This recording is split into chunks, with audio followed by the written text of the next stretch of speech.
I'm gonna keep turning the pages until I find out what the heck is this incident.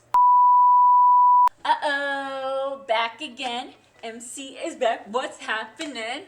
Hello, everybody. I just wanted to show off my fit real quick. It's giving preppy. It's giving bookish. It's giving blurred. And I absolutely am in love with it. Chef's kiss. If you don't know who I am, hi, my name is MC Jeter. I am the author of The Gems, which is a new adult contemporary fantasy romance novel. And today I will be doing my favorite thing, chapter dissections.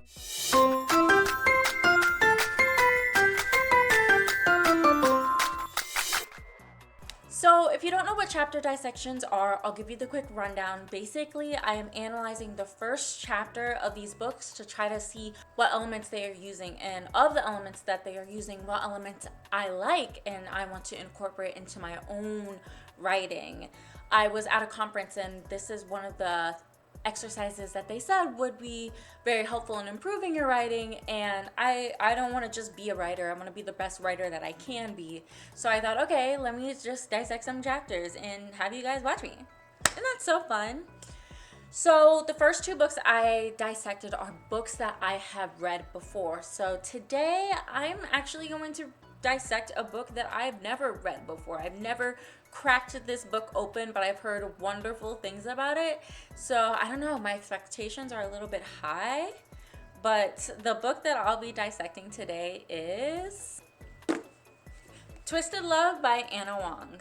I'm actually like really excited. I know this was like a book talk book and it was very popular, and I was like, oh yes, I have to read one of her books. Yes, I have to read one of her books. And I just never got it. But then I was at Meyer and I saw the book, and I saw the bookmark and I was like, oh my gosh, if I'm buying a bookmark, I have to buy a book. And so then I bought this book. So I'm excited. So when it comes to dissecting books, what is it exactly that I'm looking for? So some of the things that I'm analyzing. The first sentence. Am I hooked right away? Was the first sentence strong? Did it leave me wanting to immediately continue reading the book? What's its hook status? And then in terms of elements that I am looking for in the first chapter, genre, setting, mood, tone, conflict, general plot understanding, main character, voice, genre. Do I get any inklings of what the book's genre in the first chapter? If it's fantasy, I should get a little bit of a hint. It doesn't have to be, oh, I'm reading a fantasy book. But no, if it has magic or the fae, I should be able to like see just even like a little taste of that. Setting.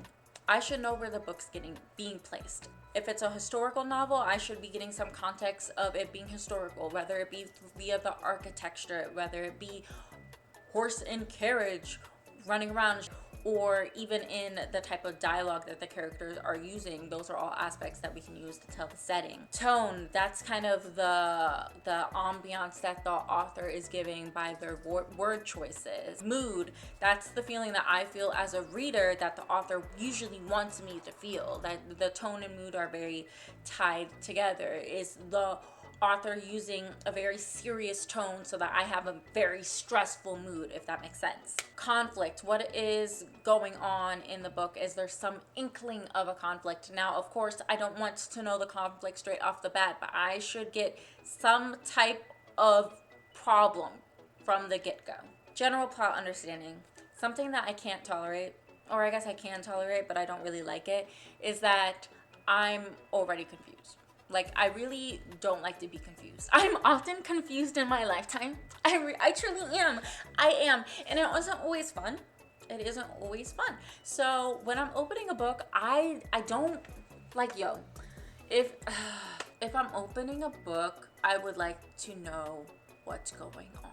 Let's say the author is using all of these vocab or using a bunch of new things right away that I don't understand. I'm gonna be a little upset. These are words that the author is using in their book that doesn't exist in my timeline. How am I supposed to know what this means? If I'm not knowing from the beginning, I'm gonna be upset. I should be able to find out from the first chapter. And if not from the first chapter, then from the first 3 chapters. Since this is the first chapter dissection, I'm looking for it in the first chapter. And then main character. Is the main character likable? See, now if I don't really like you, I'm not gonna really want to vibe with you. And if I'm not vibing with you, I'm gonna close the book. So I'm looking for if I care about the main character. And then I'm looking also for just some general likes and dislikes that I like about the writing. This one time I was reading books, I kept hearing authors use the word sardonic, sardonic, sardonic. And I was like, ooh, sardonic? That's a cool word. I'm gonna put that in a book. So like, even if it's word choices like that, I'm also looking for that. And then I'm also looking for things I don't like. What did this author do that I kind of want to make sure that I am avoiding when I am creating my stories? And then finally, I'm looking for how the chapter finishes. The end of the chapter should be pushing the book forward. It should be pushing the story forward. Especially for the first chapter. If it's just like a then I can be like Now reflecting on my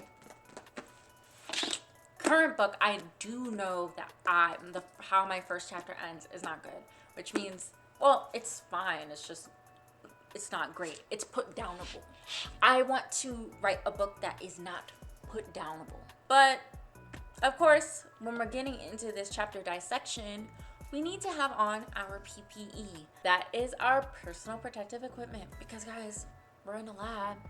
It can get messy up in here. It might get messy up in here. So, let me just like get dressed. And oh, eating it up.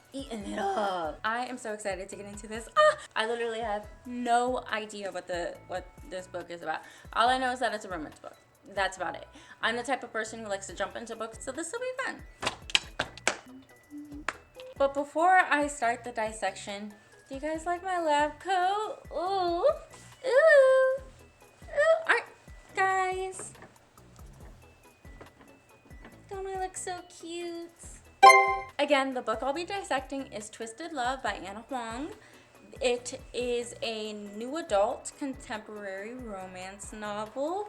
So I'm very interested to see how this dissection is going to go. Both of my previous novels that I dissected were both fantasy novels. So I'm wondering if I have to make any adjustments to my dissection because this one is romance. But I guess we're going to find out. Twisted Love is going to be our little bit of a guinea pig. I just went to count the pages. And y'all, I got hot in my last video. I feel like I'm going to get steamy in this one. Woo! I just went to count the pages and I saw something. I said, oh. Alright, guys. Let's see how this goes.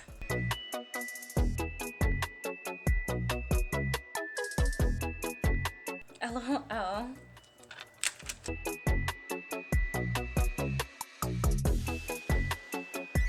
She is funny. Okay.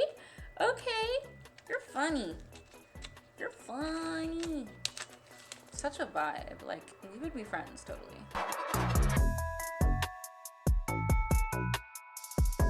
She uses big words. There are already 3 big. I'm gonna write them down. When I was a little kid, I would be reading books, and every time I didn't know what a word was, my dad made me underline it, and then I had to go look up what the word was. I feel like I have to do that with this book, which isn't necessarily a bad thing. Like most books that I read, I know all of the words to, and so I'm not really learning any new vocabulary. This one, it's been 3 pages, and there are 3 words that I have either heard before, but not often enough for me to be able to know the understanding right away, like without context clues, or I've never heard them before. So this is interesting. I'm high-key, low-key, mid-key, vibing with it.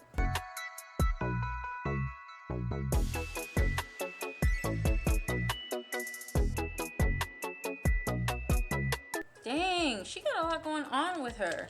I'm reading and I'm like, oh. I'm reading, I'm like, oh. I'm reading like, oh.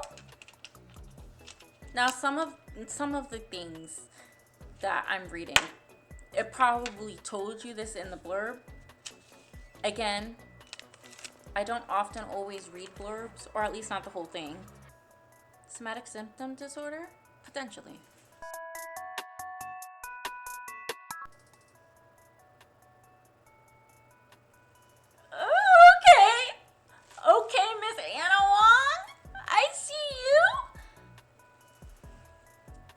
how you write. I like how you write.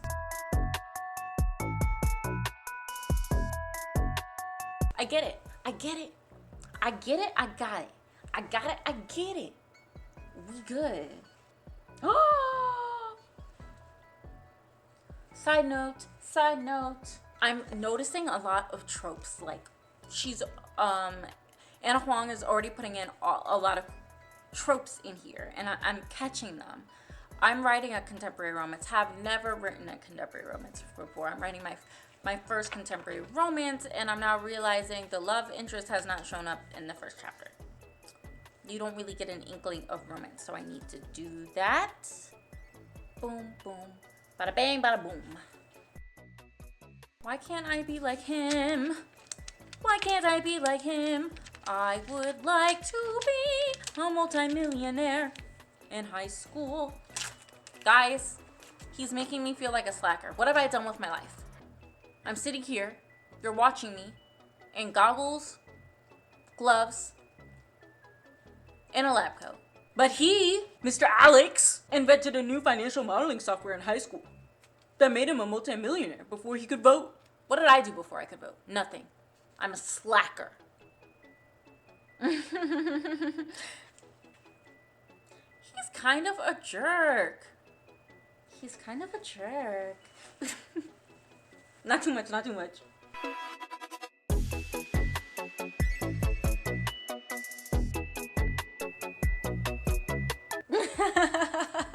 She's funny. LOL. No, because why am I LOL? Okay. No, right? Like, okay, you didn't gotta say it like that. Like, chill. Calm yourself. Okay, then go. If you're gonna get the cake, then go. But let's be real. Alex probably doesn't even need to go grab the cake because he's probably already got the cake. Got the cake. I'm done. He's funny too.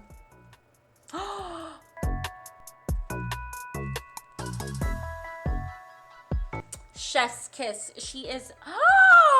It's a dual perspective. I have other books I need to be reading right now. I want to read this one though. Chill. I'm so chill. I'm gonna punch him with you.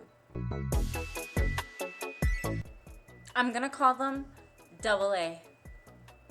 AA batteries because they recharging it up. Oh, I'm done. I'm not. I'm obsessed. By far, this has been, although this is number 3 of my chapter dissection, this was fun. I get it. Girlies, I get it. This was fun, but this is bad because now, like, I've never read this book before, right? I just read the first chapter. I'm sad I have to put the book down. There are many other books that I have to read before I can open up this one. But I am so very thankful and happy that I could at least get a taste. I won't be gone for too long. Anyway, LOL, this dissection was so fun. It was so fun. And I was thinking, and I was like, okay, no, I don't think that I really need to switch up my dissections because I think I've hit everything that I was looking for. I've hit. If anything, I don't think I would take away any of the aspects I'm looking for. Maybe rearrange them, revamp them, or even add new stuff. Nothing needs to go away. The first sentence in Twisted Love is, there are worse things than being stranded in the middle of nowhere during a rainstorm. Right away, we got the conflict, okay? Check. We're stranded. Guys, we're stranded. We don't know where we are. We're stranded in the middle of nowhere in a rainstorm. And then we also have setting 2. We're stranded in the middle of nowhere in a rainstorm. Setting. We're stranded. Conflict. All of that right in the first sentence. I love that. I want to be able to do that. How do you do that? I'm going to figure it out. And I'm going to do it. I gave this hook status of the first sentence 3.5 stars. I don't really think that it really hooked me in. If anything, if it was the bait to hook me in and I'm some fish, it had me nibbling, but I wasn't right away hooked. I don't think that I got really hooked into the first chapter until I started to learn more about the main character. Genre. Right away, we know it's contemporary. There's a couple very obvious points in which we know. In the first chapter, she references Starbucks and Panera. That's contemporary. That's based in our real world today. So we know, okay, we're automatically contemporary. And the way that she's not necessarily interacting with Alex, but I'll get to that later, more of how she's seeing Alex, how she's describing him, and how she keeps referencing her hormones. You get the inkling, okay, this is gonna be a romance. Tone. So I'm actually gonna talk about tone and mood kind of in the same category, at least right now, just because since this is a dual perspective, I expect that the tone, the author's tone, and the narrator's voice are going to change respectively. So we find out right away that Ava is the glass half full type of girl. She's very optimistic, she's very positive, she's very bubbly, and that really comes out in how she's seeing the world, how she's thinking about all the things that she needs to do, how she is even describing her love interest. So I said that the tone was really humorous, very friendly, very bubbly. It was just giving the essence of, this is a vibe that I want to be around. It was also like a very approachable tone, where it was like, I didn't feel intimidated. I felt, yeah, oh my gosh, no, this is cool. The book wasn't like being intimidating to me. If anything, it was like, hey, come over here. I want your attention, and I know that you want my attention because I'm such a good vibe. I bring the positive energy. And it was just like pulling me in, and I was like, okay, keep tugging, keep on tugging. So in terms of the mood, I said it was very lighthearted and very comfy, even when Alex was being a jerk. Alex is the love interest. The banter just makes it like a kiki, like a giggling moment, and that was just very enjoyable. Main character, y'all, Ava is my girl. I've known her for like all of, 30 minutes, but we tight like this. She is extremely relatable, which is so funny because Alex, he has some like relatable characteristics, but when you find out that he's a multi-millionaire and he does XYZ and his IQ is 160, that already makes him not relatable, or at least in that aspect, at least to me. I'm sure that there are smart people who have an IQ of 160 who will be able to relate to Alex. I am not one of those people. We're getting information about Alex's stats and how smart he is and how rich he is. We get the sentence, meanwhile, I thought I was doing well if I remembered to eat while juggling my classes, extracurriculars, and 2 jobs. Front desk duty at the McCann Gallery and my side hustle as a photographer for anyone who would hire me. So there we're already getting, okay, yeah, she's your average girl who needs to work 2 jobs to get her way. And I care about people who I can relate to. Part of what makes her relatable is she's funny, she's hormonal. She's flawed, and her entire energy just gives like huggable. I just want to reach through the page and just hug her, because she just seems like she is just like an absolute light. Her voice that she kind of creates kind of goes along with that. Yes, it's funny, but it's also giving bestie. She's not being condescending in her thoughts, so to speak. It feels like, even though we are her, I feel like her mind is her best friend, which in turn makes her my best friend because I am part of her mind now. There are parts of this where you get a little bit more into her personality and how she doesn't like to be like a burden. That kind of comes out in her voice a little bit. So I would say like the voice is a little bit insecure, like slightly, like it only pops up for a second. And I don't even know if insecure is the best word, but more of, you know, you don't want to be a bother. You're not scared to ask for help, but you're reluctant to. Conflict, again, we get that right away.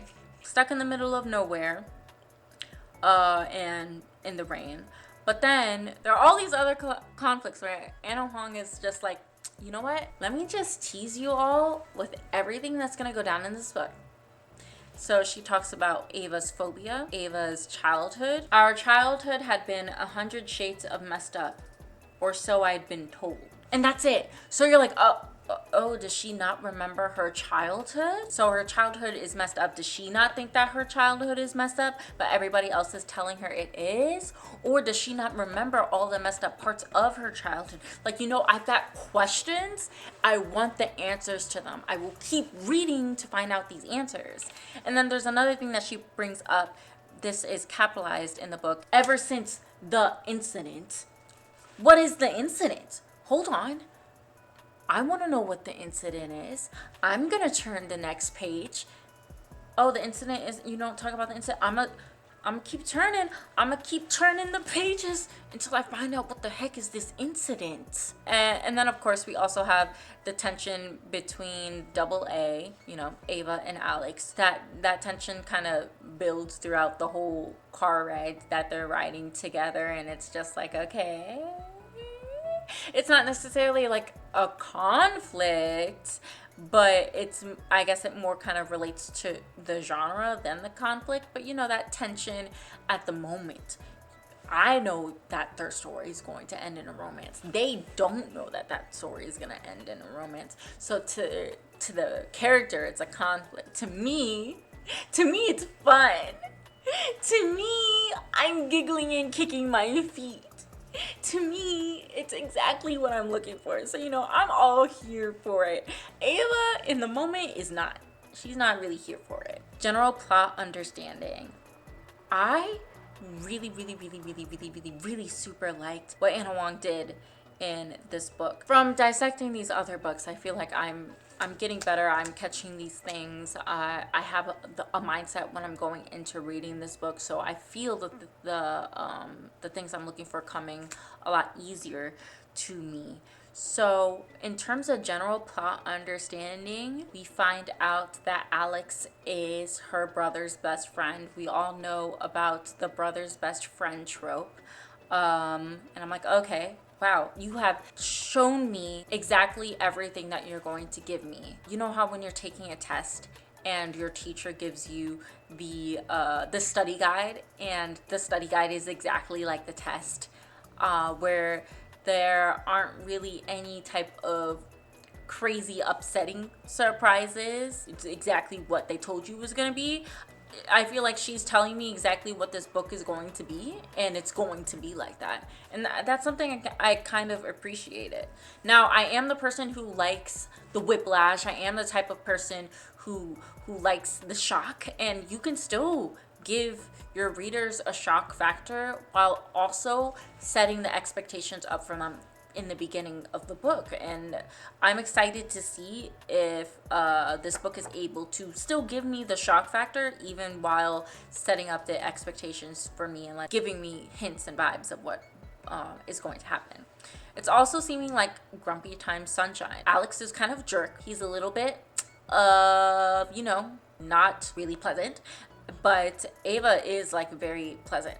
So it's giving a little bit of that type of dynamic. I'm pretty sure in a couple more chapters it'll be solidified if that is the dynamic, but just from the first chapter, that's what I got. So in terms of my likes, I am gonna just piggyback right off of the tropes. I liked how she was able to tell me what tropes are going to be in this book without directly telling me, hey, I wrote this book has this trope. The grumpy sunshine trope, if I'm picking up what she's dropping, just displayed immediately with the dynamic that she has with Alex. And then the brother's best friend, you know, she's introducing this character. You find out right away it's her brother's best friend. I also liked the words that she uses. She uses some big words: coitus, unrepentant, eponymous, compunction. I need to Google those words. I haven't needed to look up vocabulary in novels for a really long time. I look up words in like textbooks all the time, but not necessarily in a novel, especially not a contemporary romance novel. And that's not a bad thing. I'm not saying that's a bad thing. I actually enjoy that. I'm learning new words, and I don't often get to learn new words. These are words I get to add to my vocabulary, both my writing and my like everyday speaking vocabulary. It was also cool because it didn't feel like it was just like a thesaurus thing. It actually feels like, okay, she has like an advanced vocabulary. The author has an advanced vocabulary. I want an advanced vocabulary. I feel like I have to do like one of those vocab words a day just so that I can improve my vocabulary, because this stuff, it seemed like it fit. Now, I still don't know what all the words mean. I haven't looked them up yet. Even if she wasn't sure if this was the right word, she was thinking about it like, oh, what is that word? What is the word I'm looking for? And then she found the word and was like, yes, this is exactly what it was. It didn't feel like a student who is in love with a thesaurus and keeps on using big words. It was very tasteful and natural. And I want to be tasteful and natural. Chapter finish. So I thought that how the chapter ended, it was fine for me to stop. Like I could, in theory, put down the book, but I didn't want to put down the book. How the chapter ended was not strong. It did not have a strong ending that pushed me to continue reading the book. What pushed me to continue reading the book was the dynamic of Ava and Alex. That was what made me want to read chapter 2. And when I peeked at chapter 2 and saw that it was Alex's perspective, that's what made me want to read even more. So it was the banter and the dynamic that was so intoxicating. You know, I just want to take another shot and another shot. Like, give me more of this dynamic. This is great. I want to keep reading it. So it was one of those type of things that pushed me to continue reading, rather than like I wasn't shocked. I wasn't sweating. I was giggling. I like to giggle. So my overall thoughts, I already know I'm going to enjoy reading this book. I'm excited to read this book. I don't have, okay, yes, look, it is definitely Grumpy Sunshine. You are the light to my dark sunshine. Without you, I'm lost. I would have, just reading the back of the book, I probably could have gotten that was Grumpy Sunshine, but you know, I don't really read blurbs. It's really, really cool and interesting to see that I didn't really have to change my template at all for like contemporary novels. I thought that I might have to do that, and so it was a very pleasant surprise to see that I didn't have to do that. This book is gonna have me sad, which is so bad because I'm like studying for the MCAT right now, so I can't really, I need to be reading books that are put downable. Like right now I need to be reading put downable books, because if I can already tell this is not going to be one of those put downable books. Sure, there might be some chapters where I can put the book down, but I was already struggling putting the book down after chapter 1. Guys, this is so much fun. I don't know how many times I will say that this is so much fun. I think that doing chapter dissections for books that I haven't read, I think I enjoy that more than doing chapter reads for books that I have read, mainly just because, I don't know, I like not knowing what I'm expecting. So, and new books can give that to me more than books I've already read, obviously. My biggest takeaway that this author did that I kind of want to incorporate into my own writing is to set the book's expectations for the reader in the first chapter. I don't know if I'll do it as obviously as she did it. I went in with the dissection mindset. So, you know, as if I wasn't in the dissection mindset, it wouldn't have been so like obvious for me to catch. But I kind of like the idea of setting up that expectation, letting readers know, hey, this is exactly what you're getting into. I'm telling you this in this first chapter, basically the whole book. The whole book is in this first chapter. Now, not all the details, not all the juicy stuff, but a big gist of the entire book is in this first chapter. To just give the readers those expectations, I think that would be cool. I don't know if I'll incorporate that into all of my writing. Like, I don't know if I'll do that in my contemporary fantasy novels that I'm working on, or if I'll do it in my higher fantasy novels, or if I'll even do it in my contemporary romance novels. But I do think that it's a cool skill to have, and something that I want to try out to see if I like it. And if I don't not like it, you know, that's what that backspace button is for. Anyway, thanks guys for vibing with me. Again, if you have any book recommendations for books that I should dissect next, let me know in the comments. Thanks for dissecting Twisted Love with me, and I will see you guys next time. Stay bookish. Stay bookish. You got to stay bookish. Stay bookish. Stay